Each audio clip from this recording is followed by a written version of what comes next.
जय Shri Radhe Krishna. I hope आप सब लोग बहुत अच्छे होंगे। चलिए अध्याय 14 को आगे बढ़ाएंगे कि श्री कृष्ण क्या कहते हैं इस अध्याय में। तो यहाँ पर श्री कृष्ण प्रकृति के 3 गुणों की चर्चा कर रहे हैं कि किस तरीके से जो स्वतंत्र जीव है वो आकर के इस प्रकृति में बद्ध हो जाता है और किस तरीके से वो दुर्गति को प्राप्त होता है। तो यहाँ पर श्री कृष्ण कह रहे हैं कि अगर किसी को इन तीनों गुणों से मुक्त होना है, इस माया को पार करना है, तो यहाँ पर श्री कृष्ण कह रहे हैं कि उसको क्या करना पड़ेगा। तो यहाँ पर अर्जुन ने पूछा है कि आखिर अगर कोई इस माया से पार चाहता है तो आखिर सबसे सरल मार्ग कौन सा है। तो यहाँ पर श्री कृष्ण कहते हैं कि अगर आपको माया को पार करना है तो यहाँ पर श्री कृष्ण कहते हैं स्पष्ट रूप से कि आपको श्री कृष्ण की ही भक्ति करनी पड़ेगी। यहाँ पर श्री कृष्ण ने कहा कि मेरी ही भक्ति है जो इस त्रिगुणमयी माया के पार आपको ले जा सकती है, अन्यथा आप कुछ भी कर लो, आप ब्रह्मा के पद तक भी पहुँच जाओ, आप स्वर्ग की प्राप्ति कर लो, आप ब्रह्मलोक की प्राप्ति कर लो,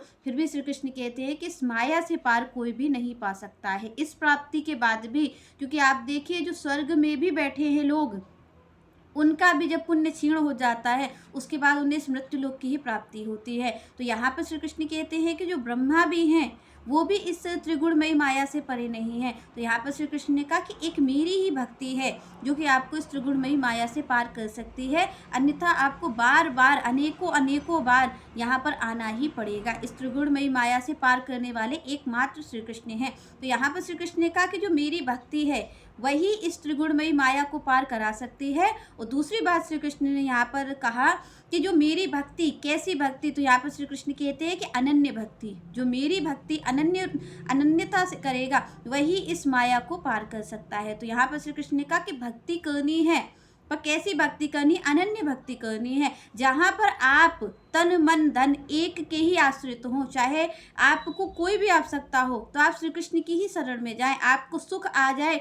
तो भी आप उन्हीं के रहें, और चाहे दुख का पहाड़ टूट जाए तब भी आप उन्हीं के रहें। तो यहाँ पर श्री कृष्ण कहते हैं कि मेरा भक्त कैसा होना चाहिए, अनन्य होना चाहिए, वो किसी और के आश्रित ना हो, चाहे सुख आ जाए या दुख आ जाए वो मेरा ही बन कर के रहे। तो यहाँ पर श्री कृष्ण कहते हैं जो ऐसी भक्ति मेरी करता है वही इस माया को पार कर सकता है। तो यहाँ पर श्री कृष्ण ने 2 बातें कही, एक तो मेरी भक्ति पार करेगी और दूसरी कैसी भक्ति पार त्रिगुणमयी माया को करेगी, अनन्य भक्ति। यहाँ पर श्री कृष्ण कहते हैं कि मेरा भक्त अनन्य होना चाहिए, वो स्वप्न में भी किसी और के आश्रित ना हो जाए, किसी और से ये अपेक्षा ना कर ले कि ये मेरी इस चीज़ को पूरा कर सकेगा। तो श्री कृष्ण कहते हैं मन से एक क्षण भर के लिए भी आप किसी और के आश्रित ना हो, आप केवल और केवल श्री कृष्ण के हों। तो यहाँ पर श्री कृष्ण कहते हैं जब कोई इस तरीके से मेरी भक्ति करता है तब उस त्रिगुणमयी माया को वो पार कर लेता है। आगे श्री कृष्ण कहते हैं ब्राह्मणा ही प्रतिष्ठा अहम अमृतस्य अपविश्यस्य च शाश्वतस्य च धर्मस्य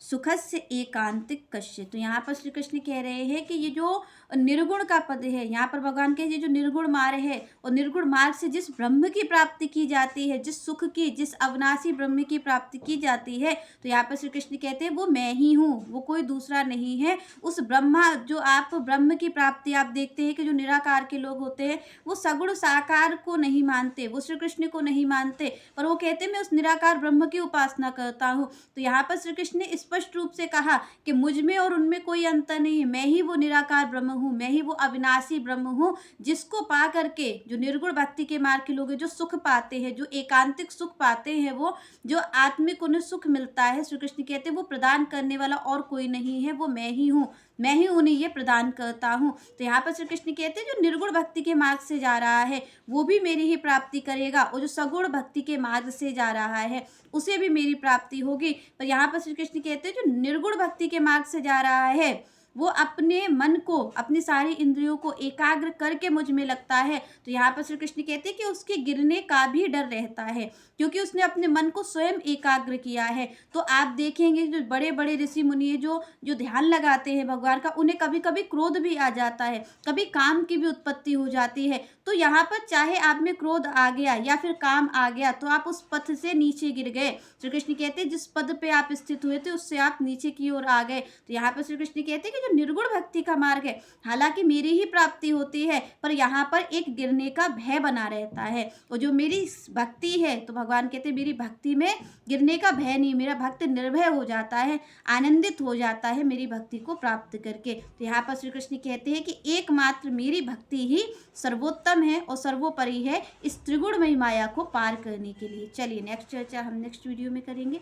तब तक के लिए जय श्री राधे, जय श्री कृष्ण।